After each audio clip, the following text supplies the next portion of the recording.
welcome back to the Rogue Wave podcast.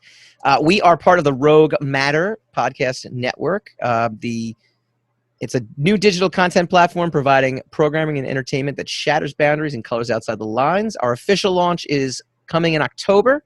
Right now, our listeners can get in on the ground floor. Go to roguematter.com, enter your email address for exclusive access to our site before anyone else gets to see it. Join the movement. Go rogue, roguematter.com.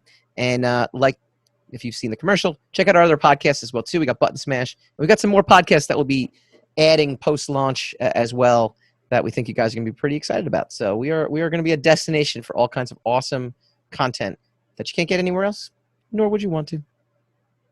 Look at that. That's how you do a read, my man. All right, we are going to go into, I thought it'd be kind of fun because the debates were on last night, and it was quite the spectacle, I heard. First debates, I'm usually a debates guy. I actually love the debates because at that point you get to kind of see these presidents in action. So I've been able to vote in 4 elections. This would be my 5th, right? 1, 2, 3, 4. Yep. No, actually this would be my 6th, right? And it's the first debates. I'm like, I don't need to watch it. Instead, I said, you know what? We need to come up with our own debates. And I went online and I looked up the greatest pop culture debates that fit into our little wheelhouse here. And you, Hassan, you're going to settle them tonight. And I'll do it too, but mostly it's going to be, I have a feeling. I'm sure this doesn't. I can tell you. Nothing is going to be wrong with any of these things, right? I'm so excited. This is going to be a thrilling experience. Okay. Oh, it's going to be the best. I can't even tell you. I can't even describe to you. So before we begin, no controversy whatsoever. Is there a debate that you've gotten into in this comics sphere of ours, this pop culture sphere of ours, that you wanted to highlight before we begin? Because I've got a list, but not really. I mean, my debates would be that the Bryan Singer X-Men movies are shit, and and then everybody thinks that they're wonderful. So that's where I usually err on my, because I don't really care about whether the Flash can beat Superman or I did see a debate as to whether Homelander would be able to beat Superman, which I thought was the stupidest debate I've ever seen, since Homelander is an allegory of Superman. But so what do you think? Tie then? No. Hell no. You think Superman? But Superman actually has a weakness. We don't know Homelander's weakness yet. We certainly know Homelander's weakness. It's breast milk. It doesn't kill him. Just makes him. It just Homelander's makes him a human being. You just gotta break. When he drinks, it's terrible. I'm just saying, it doesn't kill him. We don't know. Kryptonite literally can kill Superman. Okay. I wonder if he can touch kryptonite. And of course, you can go to the corner store and buy kryptonite. It's really easy stuff to come by, right? That's the point. If the only thing that can kill your character is a piece of rock from a planet that exploded thousands of years ago, hundreds and hundreds of parsecs away, you ain't gonna win, man. Plus, like Homelander, as the debate went on, Homelander is not accustomed to fighting anyone as strong as he is, whereas Superman does that all the time. Superman comes across villains and enemies that he's fought that are comparable strength and power, if not stronger than he is. Yeah. Now it's a rare thing. Like Doomsday was a rare thing, but he did fight all those things and he did survive it. So, but in a world where other Kryptonians. But in a world where Superman exists, kryptonite exists as well. You said it's not easy to come by, but that just for the mere fact that Superman exists, kryptonite exists means that if Homelander is battling Superman, unless this is some sort of bubble environment to where they've been transported off to a neutral site, let's say. If Superman exists in the Homelander's world, then kryptonite also exists. So, in that regard, not as difficult to find. We don't know Homelander's weakness. We also don't know his strength level. We just assume because he is an allegory for Superman that he's as powerful as Superman. But he was created in a lab, theoretically speaking, because the serum was the compound was created in a lab So it's not as if the sun powers him, which is what gives Superman his strength. He's like a constant battery, Right. He's a constantly on battery, so that's another thing. I mean, he could wait till nighttime, but Superman could just fly to another part of the world. That doesn't mean he's not charging all day long, right? I mean, it's not like Superman's not, I mean, it's not like Superman has to be like out at the beach for a day to charge up, Like he just is. He's just charged up. That's what I'm saying. Yeah. I'll settle it right now. I will say Superman because he's awesome and Homelander's a jerk. How's that? Not a very in-depth analysis of circumstance, but sure, why not? All right, see, we're just knocking these things out right now. All right, this is a debate we've had before, but it's strict. We're going to keep it strict to this, right? Because I don't think we're going to not include Ben Affleck in this debate because he only got the one movie and the one cameo. Keaton versus Bale. That's a popular debate. Okay. Are there no caveats to it? It's just which do you prefer? Which Batman? Yeah, Keaton versus Bale. Not again eliminating Batfleck, eliminating even Adam West because I guess you could have Adam West if you really want to. I guess maybe that's the answer. But anyway, go ahead. Keaton versus Bale. Keaton running away with it. Yeah, I don't think there's really much of a debate on that one either. I don't know why this is out there then. Why this was such a tough Adam West versus Keaton. Now we got something. Adam West then. Ooh, all right. Adam West is the original. That's like Reeves versus Cavill. I would take Reeves over Cavill. Oh gosh, even though I don't. I think Cavill's great. Henry Cavill. Yeah, Reeves is Superman. I think we can all agree on that one. All right. Did Greedo shoot first, or who shot first?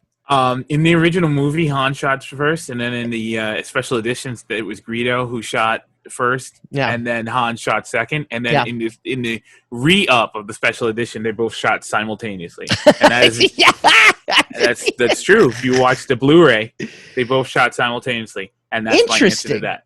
When did the Blu-ray come out? First, it was Han who shot first. Then it was then Greedo shot first, and then Han shot second, and then it was they both shot at the same time, and that's the answer. When did the Blu-ray come out? Before or after Lucas sold to Disney? Before.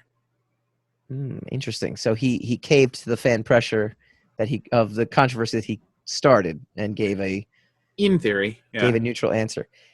I'm gonna say it's still a dickish answer because it's like I'm not fixing it. I'm not putting it back the way that originally was. But I will alter it so that he can keep his Han can keep his roguish quality. Here's what I'll say. It's always implied that he shot first in the original, but if you look at the way it's cropped, like the scene itself is cropped, you don't clearly make out who shoots first until like. Well, if you see he's pulling his gun and he's using his gun in his holster, and then he says, he makes a snide comment, and then there's an explosion, and then you see Greedo, which is probably stylistically the best way the scene was shot. Yes. Then technically in that scene he did fire first. But again, because of the way it was shot, it's never 100% definitive. It's implied versus Whereas in the remake, it is like blatant. Like I'm going to just show you that Greedo shot first because I don't want to make Han a killer. Exactly. If you kill in self-defense, which is what he was doing, I mean, does that really make you a bad person? I don't think it does. Right? Like he kind of knew he was dead, right? Would you label it a self-defense killing? Yeah, probably a self-defense killing. I mean, it's arguable that the guy was just holding him at a gunpoint, but he was going to take him somewhere. He wasn't going to shoot him. So to shoot him instead of going somewhere with him is arguably less ethical than, say, if he was definitely going to be killed. But, whatever. Don't pull a gun on anyone if you don't want to get shot. But here's the thing, right? And you answered the question. Then why would Greedo be holding the gun? Well, no, he was okay. Hang on. Because saying, "Hey, come with me." No. Hang on. Doesn't always work. I stopped myself. That wasn't the question I was trying to ask. I actually just stopped myself mid-thought. there was a bounty on him, both alive and dead. Correct? Not at the moment. Was it just to come alive? I don't think it was. I think there was. I don't think you. I think no, because Boba Fett said he's no good to me dead. No, you're right. And that was in the next movie. You're right. All right. Han shot first. There'd be no reason for Greedo to shoot. Right? There wouldn't be any reason for him to shoot, but the bottom line is that he did have a gun on him. So if you're not, don't do the crime if you can't do the time, kind of situation. Don't pull a gun on anyone if you're not prepared to be shot. In theory. So we're gonna say Han shot first, but in self-defense.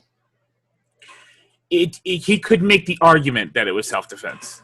And that the final remake that Lucas put in there where they both shoot first, Greedo did a spasm and shot his gun after being shot. It's the redux of it where Greedo shoots first doesn't make any sense if you go by the dialogue. Right. You go by the mission purpose of why Greedo is there in the first place. Correct. The fact that Greedo shoots first does not make any sense. All right. Han shot first in self-defense. That's all you got to say, Lucas. It was in self-defense. All right, here's a fun one for you. And I'll leave this one completely up to you. And I'll take the next one after this because I know you don't really care about the next one. But I don't really care about this one. Kirk versus Picard. Kirk. Is it like a landslide Kirk over Picard? I like Picard. Picard is fine. It's just Kirk, Like Kirk is Kirk is one of those few charismatic characters that every time you see him, Kirk is always kind of a joke outside of the context of like, oh man, the guy, is overacting and he's sleeping with girls all over the place, whatever, and he's not doing his job. But then whenever you sit down and actually watch those shows and watch them for real, don't have them in the background or, you're making jokes about, you're sniding, making snide comics about it and stuff, whatever. If you actually watch them, especially the first season, I'll say the first 2 seasons, he's actually really a good character. He's really an authentic character. He's a good leader. He's very charismatic. You can see why his men really dig him. Right. And so I think Shatner does a really great job with the character. It's Shatner's greatest character, hands down. Kirk versus T.J. Hooker. Still Kirk. T.J. Hooker is a slightly fatter and I just thought of that too. That's funny how that comes to mind. You're like, man, that guy's out of shape. Like you're just like, that guy's just running, man. Kevin Pollak made a joke about him years ago. He said, he's like William Shatner had a Starship and now he's got a Plymouth. It's not a good upgrade for him. But people forget about T.J. Hooker. Yeah. Yeah, that lasted quite a while and had a lot there. Yeah. So what? That's a testament to Shatner as well too, and his greatness is the fact that there have been many iconic. There have been many actors who have played iconic characters or characters that became iconic and couldn't recover from it. And he managed to do T.J. Hooker. He's managed to do a lot. Well, in the later years, because what he did, what Shatner did, which is genius, is he managed to capitalize on himself being a parody of himself. Yes. And I don't know how that's done. I do not know how you fall into the niche where everything you do is like, freaking Shatner. He's so awesome, Right. He's so Shatner about all of this stuff. So right. Yeah. But definitely Kirk over Picard, even though I don't really have a problem with Picard. Okay. Actually, I'll jump to this one before I do the one I'm going to do. Star Wars versus Star Trek. See, now you have an interesting answer. You live and die by the Lucas, at the Lucas shrine. But you're a big Star Trek guy, too. So I'm curious to know which way you fall here. When it comes to Star Wars versus Star Trek, I say binary choices are for suckers. Oh, that's a cop-out answer. I'm asking you to settle the debate right now. It's not a debate. They're two completely. The only thing similar about them is that they have "star" in the name. Yes, but that is forever. That's not. That's not. And then after Deep Space Nine, they've got wars. I mean, Deep Space Nine did a Star Wars, So, so I'll throw this out to you. It depends. It's categorical. That's the problem. Star Trek versus Star Wars is categorical. If you're talking movies, Star Wars runs away with it. Yes. Because Star Trek doesn't. Star Trek has 2 theoretically good movies. I like the one with the whale. I like that one. That was then fun. Maybe 3. Then fun. Maybe 3. Right? That was good. I liked it. They were in San Francisco. Yeah. Compare Star Trek 4 to Empire Strikes Back for cinematic greatness. You see what I'm saying? Obviously, you're not going to do that, but you could compare it. Well, you said you're going to compare them, right? You said the prequels. I think Star Trek 4 beats the prequels. It does not. I think easily does. And you're asking me. I don't really give a damn what your opinion is. It's my opinion that you're asking. Let me throw this out to you, right? This was a no-brainer 25 years ago, right? Right? No. Like, it was a no-brainer. It was like Star Wars over Star Trek, like easily. No. I like the reboots that JJ. I don't know where you're getting your analysis from. You do this thing where you make these statements as though they're fact, and then you proceed on the basis of that statement, and I don't even agree with the statement. So I mean, you could go wherever you want with that, but I disagree with you. So when it was just 3 movies and maybe some cartoons and whatnot, versus what Star Trek had done at the time, which was just the original series and then the Next Generation, and like you said, a couple of great movies, maybe one, quasi good. Even movie. When Star Trek was just the original series on various syndicated channels, it's still not a hands down run away with it kind of situation for Star Wars. But Star Wars was the clear, I think, not run away. It doesn't have to be run away to be clear, though, right? Like just to no. Why would you say that? What would make you say that? I think Star Wars just was bigger, and the original Star Trek. What are we making? What are we basing the comparison off of in the first place? Are you talking about? Legend? Are you talking about? Celebrity profile? Or are you talking about story, intricacy of science fiction? All encompassing. I think just all encompassing. So then you can't just say that because the movies were bigger, theoretically bigger, ostensibly bigger, then it was a runaway with it. That Star Wars ran away with it.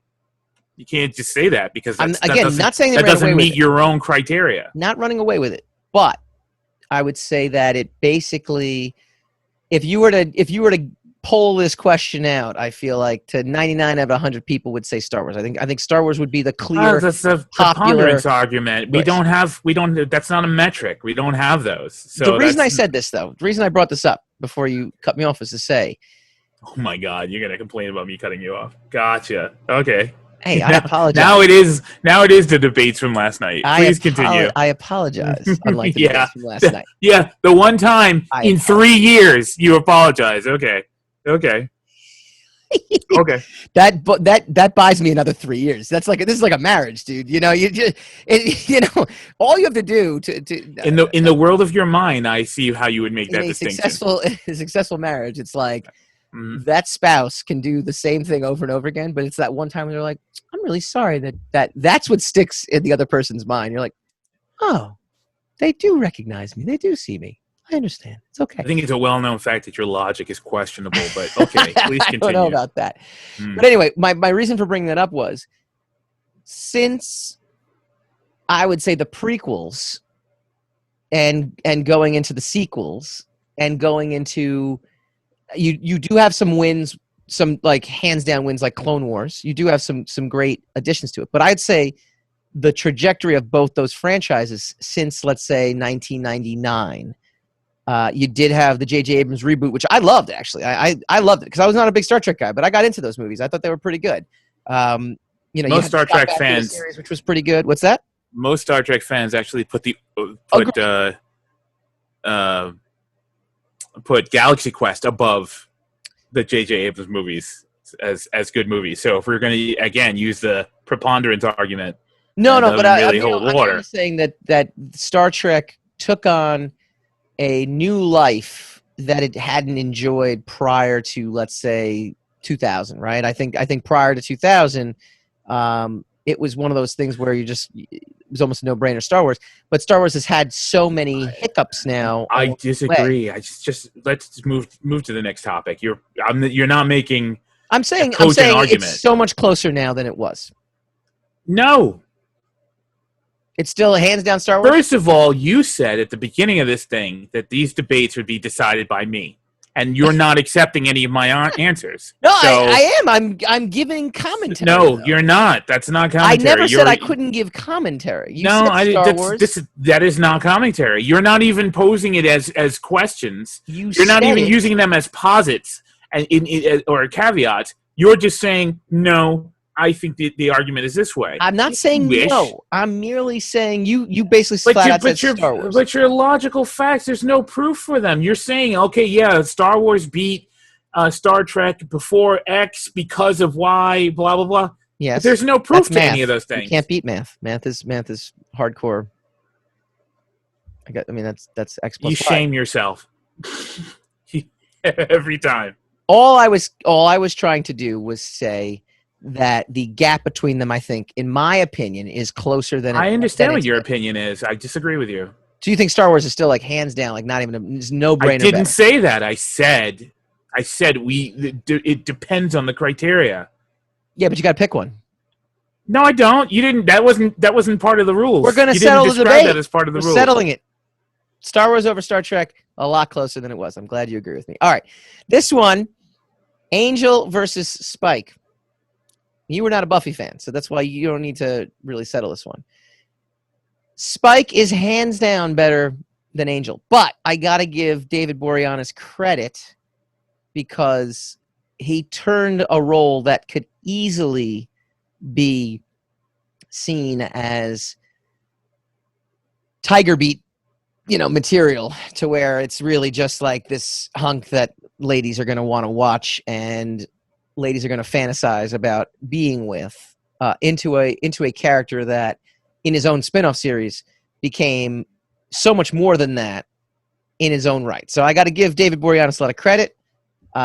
Spike was the best part of Once Buffy. Again, that doesn't make any sense because you're comparing two characters. You ask about the two characters, and then you say because the actor was able to turn his character into a franchise, he wins. No, I'm saying he was able to make the franchise. He was able to transform his character into something, not just could build his own franchise. That's the actor. That's not the character.